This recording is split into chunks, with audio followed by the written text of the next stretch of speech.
concise. A few selection of those have been put into 10 chapters. So we are in chapter 4. So that's what we will do. And the title of the chapter is Dissolution of the Mind.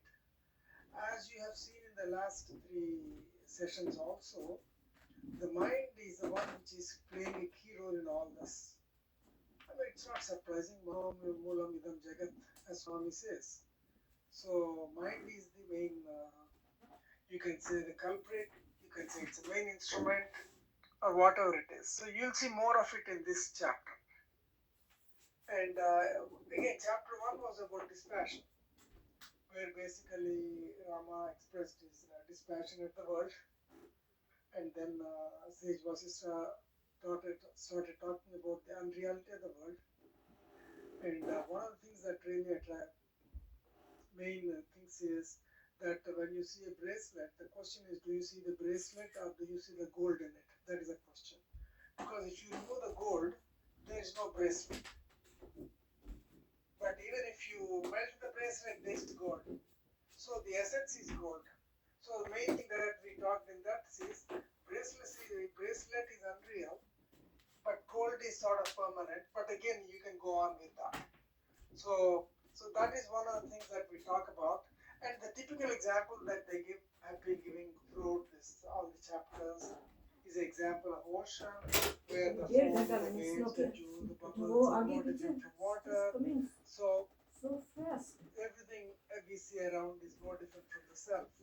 In that sense, they say that what is unreal, because what you see is not necessarily what is the essence of it. So that was the main essence of the unreality of the world. And then chapter 3, we went to the marks of a liberated person. And this is very similar to what Lord Sri Krishna also has mentioned in Bhagavad Gita about the Sthita Prajna. Similar thing, very similar. Main question is, inwardly he is very calm, outwardly he looks quite involved. So that is what one of the symptoms of a Jivan Mukta. So you won't be able to make out from a person from their activity from the outside. You won't be able to know whether they are liberated or not. So we can't judge somebody just by the actions they are doing. But because outside they may be quite active, but inwardly they are very peaceful. And again, they talk about extinction of the mind resulting from the eradication of all desires. Again, desires play also a big role in all this. Desires are playing a big role. And Jivan Mukta is the one who has completely eradicated all desires from his mind, and therefore considered liberated from this. Like that's why Swami says, Moha Kshaya is moksha. Okay? So that is where we stopped last time. And now we will continue with this, which is basically dissolution of the mind. Again, the focus is on the mind. So this is what the first verse, the selected verse is 4.6. So this is he, I am this, that is mine. Such ideas constitute the mind. It disappears when one ponders over these false ideas. Okay? And this is quite surprising to us because, I mean, it is obviously I am this. We say this and we will all say that's mine, that car is mine, this house is mine, children are mine. We say all this. But they say that such ideas constitute the mind and the mind disappears when ponders over these false ideas. So one of the things we may have to talk about discuss maybe, is why are these considered, why mine, thine, this, that, why are they all considered false ideas? What is false about it? Because we use it every day. What's wrong with them? Any ideas of that? Any opinions? Why are these false? These seem to be true.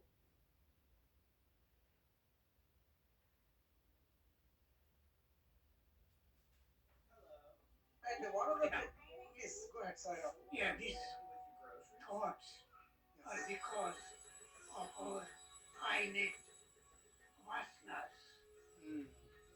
Lot of background stored in our ego.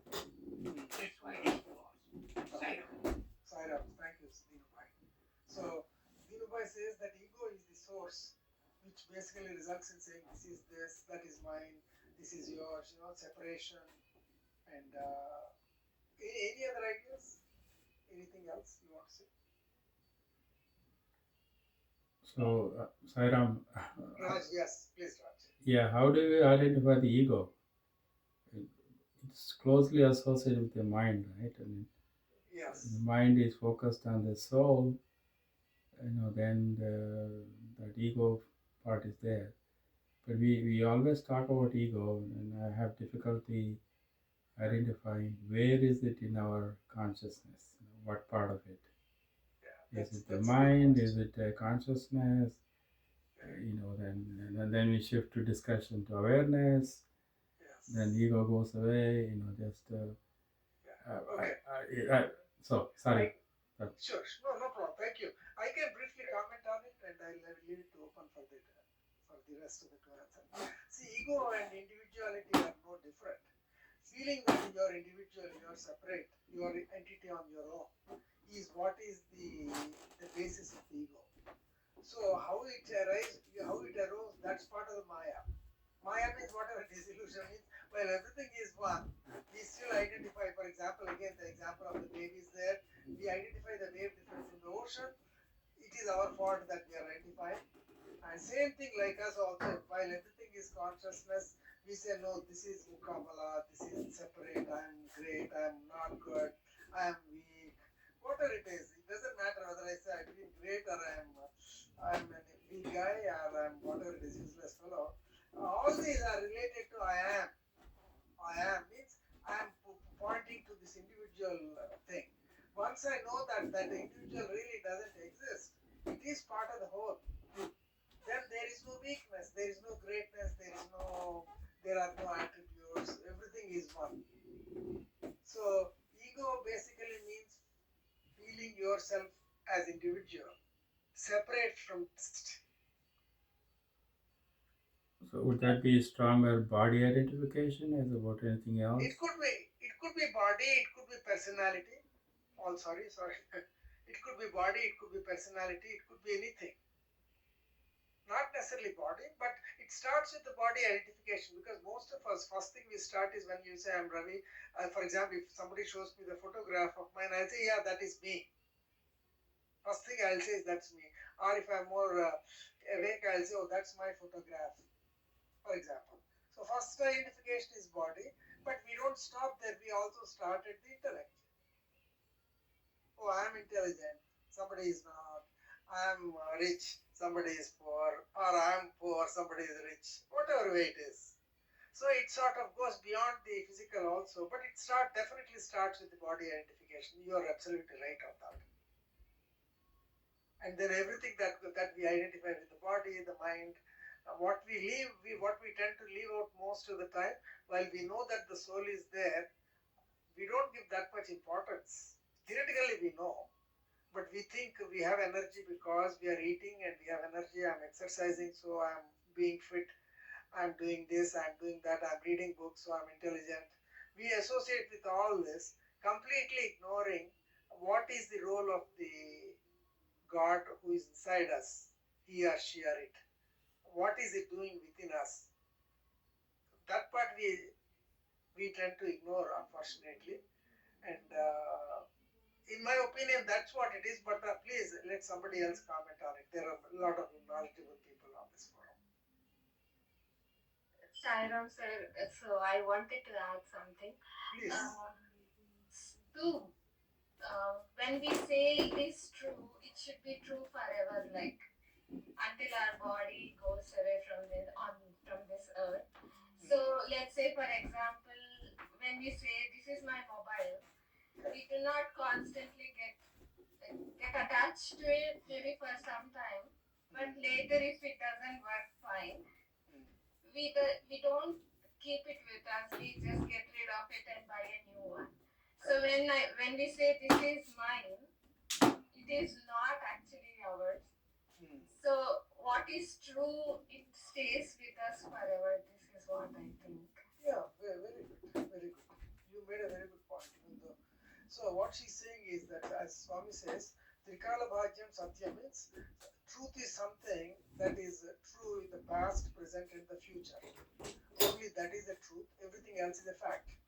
So if I say this body is mine, or I am this body, then what was your body when you were an infant, when you were in the womb? What were you? What were you when you were 6 months, 10 years, 50 years, 70 years, 90 years?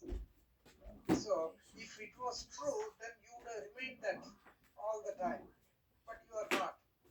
So if we logically use our logic in that sense, then we realize, yeah, it looks like that's not really me, because if I was that, I wouldn't have changed. I would have remained that. That's a very good example, Sairam Shrutakirti, very good example.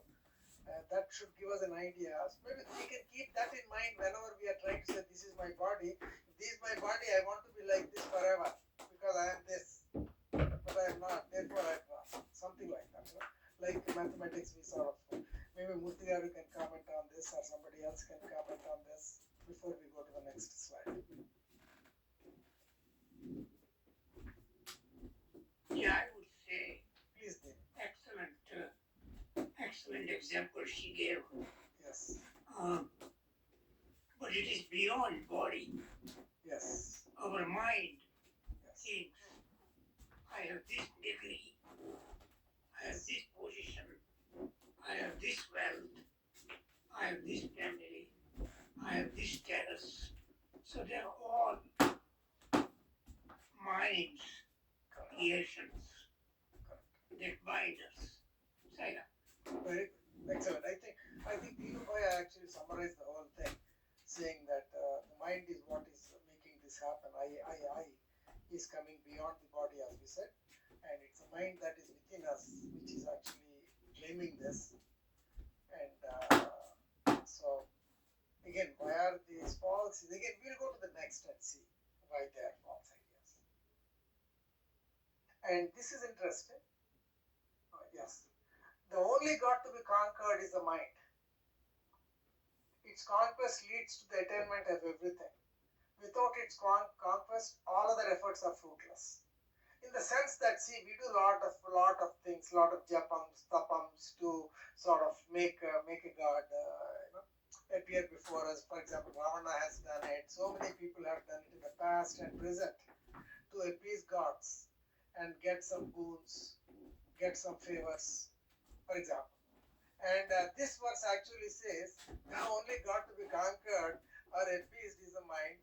Its conquest leads to the attainment of everything, which is so true. And without its conquest, all other efforts are fruitless. This I think we can sort of discuss. Sorry, I don't know why this is why I'm doing this. Yeah. So this is a good example, because sometimes people again we can give the example of rich just because it's easy to associate. And again, many of them become rich. While they are becoming rich, they I want it, I want it, I want it. And even after they become, they are still for a few, maybe for a few days or few years, they're okay. And after that, again, they become restless. So all this is because the mind has not been conquered. Now the question again is how to conquer mind. We'll go to the next. We'll go to some other verses. Will tell us how to conquer the mind. And so. Again, the question that will come is, so what this is basically says is concentrate on the mind. That is your best friend or best enemy. So that's what has to be brought under control, or whatever we call it. And the question is, what does conquering the mind mean? Who is conquering whom? Because within us we have three: the body, mind, and the soul. The question then is, who is conquering who? If you say mind is being conquered, who has to put the effort to conquer the mind? And what does it mean to conquer it? This is a question. And please, anybody, I would love to have some opinions on this.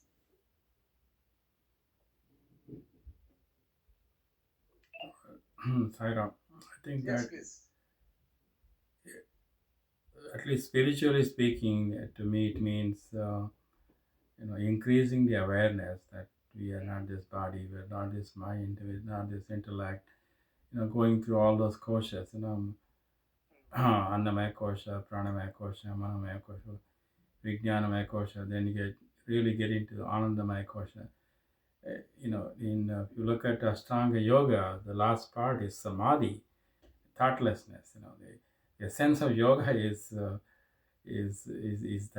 to just other way of expressing conquering the mind is thoughtlessness. Thoughtlessness, perfect. Uh, so so how, I mean, I would go further to say to shift that focus that we are divine. That's what Swami has told us. That's what all the spiritual pursuit is, to realize the divinity, but not to stay in that level only, saying I am Brahmasmi, not to stop there, but to feel that empathy, feel that concern, feel that expression of love to all the people in our lifespan. So conquering the mind, not to indulge in self gratification, but to go self get into that selflessness aspect of the soul. Sarah. Fine. Okay, thank you. Hey, Robbie. Yes, please. Please go ahead. This is Keith. Yes, please. I want to take it a step further and talk about how the mind affects all aspects of our life, and everything from cognition, or how we think, how we our physical aspects, which is our body, and our social, how we interact with people, our spiritual, what we focus on our spirituality day-to-day basis, and emotionally and nutritionally, what we eat, what we put into our body. All these aspects are very important parts of our life, which our mind controls, and we have the ability to either be in balance or out of balance. And when we're out of balance, we feel it, we know it, and it's manifests as sometimes physically anger. It could be alcoholism. It could be working workaholic 18 hours a day. All parts of it. So our mind does have the ability to look at all these areas from every day and say, how do we live a life of balance, not seeking only money, not seeking only this or that. And I think when we seek to obtain that, or attain that, we that balance will give us the ability to just not have a monkey mind, but have an active mind that's able to be stable. Very good point. Yeah. Thank you so much. I think Keith has brought a very good point. I mean, before we go to the extremes, first thing is an unbalanced mind, and whatever it is, where it's going all over the place, wanting this, wanting that, and being very at unease. Then bringing it to the ease, because as Keith rightly pointed out, an uneasy mind also gives rise to a lot of other ailments, either mental ailments or physical ailments.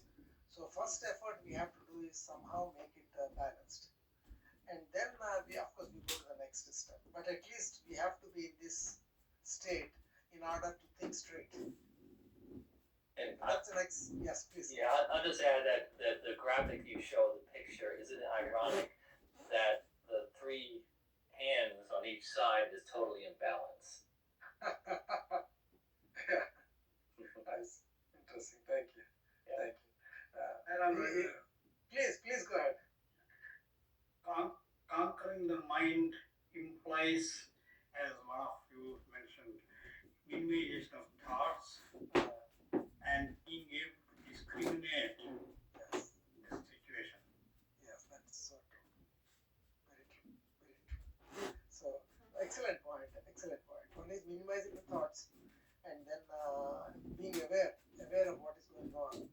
Because many times once we are actually out of balance, as Keith said, even the awareness, we lose the awareness also of exactly what we are doing, what we are talking, what we are thinking. We lose awareness, then everything is lost. So true, and very true. And who is conquering whom? Again, the question. I mean, all of you have made excellent points. Who is वहाँ पर conquering last whom? गाड़ी It's है really ये if you put intellect, उधर mind, gutter है उनसे chitta, all those three ये components that we call differently, they're all part जय of के one. घर के One सामने part of the mind is trying to last वो alert. होता है ना For stop example, sign when we होता है say you should be उससे aware, अंदर की who तरफ is aware is से a बैनर की question. तरफ Maybe The one last part of chapter, the it had this, mind should be I aware of kept what's going on. a Other part, space. it's all happening in the So mind only. So उसको mind is जो actually है trying to अगर वो find its weather own की को course. पता Because at the end of the day, the mind also by itself, anybody you ask, any mind you ask, they'll say they want peace. But the question is, where do they think peace lies in? That is where the question is, and that is where people try to do different things and try to find that not so successful in getting the ultimate, which is the peace, but get everything else. So, and probably that is why, no, when we say who is conquering who, it's really the mind trying to conquer mind in some sense. That's what I would say. Unless somebody wants to make other point, we can go to the next. Yeah, Sorry. Please, please. I just want to add one quick final thing. So we have to be careful when we say, I want to give you a piece of my mind. Because we don't want to do that. Yes, agreed. Sarah? Yeah, Sarah, what I was going to say is, Swami has said, mind is your friend, mind is your enemy. So the friendly part of the mind is trying to control the enemy part of the mind.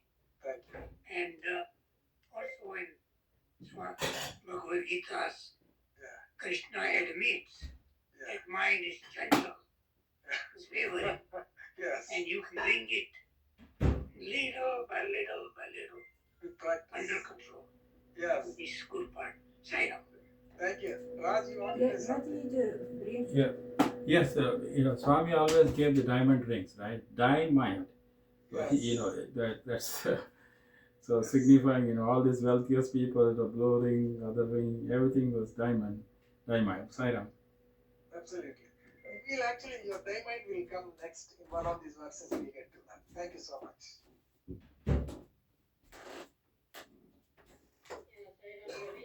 Yes, please, Yes, Raj. sorry? Yes, of course. That's very Yeah, I mean, this was such a beautiful discussion about the mind and who's controlling who and all that. no, it's very So that reminded me, Yeah. Sadhguru, in one of his, presentations with the people, one student, of a university, got up and asked him, Swamiji, it is so difficult to control our thoughts and mind. It goes all over the place. How can I control my mind? So, Sadhguru in his, Yes. most, what I say, usual way of, addressing these questions, he said, kid, you should, you should feel yourself lucky that you have a mind that is sound and, that goes all over the place. So, I mean, this is what is true, right? What Keith said also is true. I mean, if you have a healthy mind, that's when, your all these thoughts come and you even would realize that you will have to control those thoughts and you will have to control the mind. So only if you have a healthy mind. That is why it is said, right? Manayeva Manushanam Karanam Bandha Mokshaha. I mean, your mind itself is responsible for your bandhan as well as for your moksha. Absolutely. So it is like, the mind has to control the mind. That is the only way out. Right? Thank you very much. I think it also combines with what Keith has said, that the balanced mind, healthy mind, and then Bhaktigaru has said about the being aware of it. All these come together when we talk about this. And thank you so much for all your discussion. We'll go to the next one. So now, as Raj brother was saying, saying that what are the means? So it says association with the wise, satsang. Swami also says satsangasya nisangatvam. Abandonment of latent impressions. In fact, Dinubai has brought the vasanas right at the beginning.